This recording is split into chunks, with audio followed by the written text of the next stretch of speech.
चंद्रशेखर आजाद ने इंटरव्यू में दिया कांशीराम वाला टास्क। 14 जिले 71 विधानसभा 170 दावेदार 100 सीटों पर गजब मारा मार। चंद्रशेखर आजाद ने अकेले चुनाव लड़ने का ऐलान किया तो विरोधी सोशल मीडिया पर प्रोपेगेंडा चलाने लगे कि 403 विधानसभा सीटों पर आजाद समाज पार्टी को उम्मीदवार ही नहीं मिलेंगे। लेकिन पहले ही दिन चंद्रशेखर आजाद ने इसकी हवा निकाल दी, क्योंकि आजाद समाज पार्टी का टिकट लेने के लिए लखनऊ में जो लाइन लगी है उसने 1 विक्रमादित्य मार्ग और 5 कालिदास मार्ग पर हलचल बढ़ा दी है। क्योंकि चंद्रशेखर आजाद उत्तर प्रदेश में किसी को भी ऐसे ही टिकट नहीं दे रहे हैं। उनका पहले इंटरव्यू हो रहा है और उसमें एक टास्क दिया जा रहा है जो कांशीराम साहब दिया करते थे। पहले दिन 14 जिलों की 71 विधानसभाओं के लिए टिकट के दावेदार चंद्रशेखर आजाद को इंटरव्यू देने पहुंचे। आपको जानकर हैरानी होगी कि इन 71 सीटों के लिए 170 से ज्यादा उम्मीदवारों ने इंटरव्यू दिए। अकेले बिजनौर से 35 उम्मीदवारों ने दावेदारी ठोकी, मतलब हर सीट पर 5 दावेदार। इस हिसाब से तो चंद्रशेखर आजाद के पास 403 सीटों पर 2000 से ज्यादा दावेदार हैं और ट्विटर के कुछ धुरंधर कह रहे थे कि 403 उम्मीदवार कहां से लाएंगे। लेकिन इन नेगेटिव लोगों को छोड़िए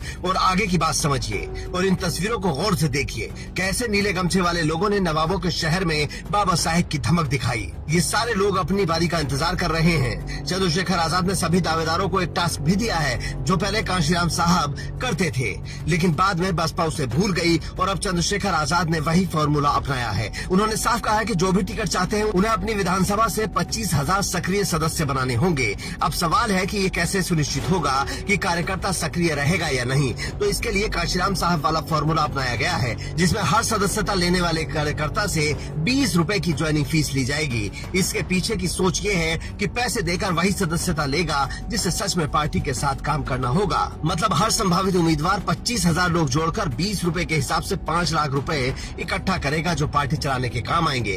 कांशीराम साहब के जमाने में बसपा भी यही करती थी, लेकिन बाद में प्रत्याशी घर बैठकर फर्जी नाम लिखने लगे और पैसे अपनी जेब से भरने लगे, जिससे पार्टी की बदनामी भी हुई और इस अभियान का उद्देश्य भी मिट्टी में मिल गया। और ये सब केवल और केवल अनदेखी की वजह से हुआ, क्योंकि कोई चेक करने वाला नहीं था। लेकिन चंद्रशेखर आजाद खुद सारी चीजें मॉनिटर करते हैं। उनकी ट्रेनिंग बहुत हार्ड हुई है और परेशानी में उनकी गति और भी ज्यादा तेज हो जाती है।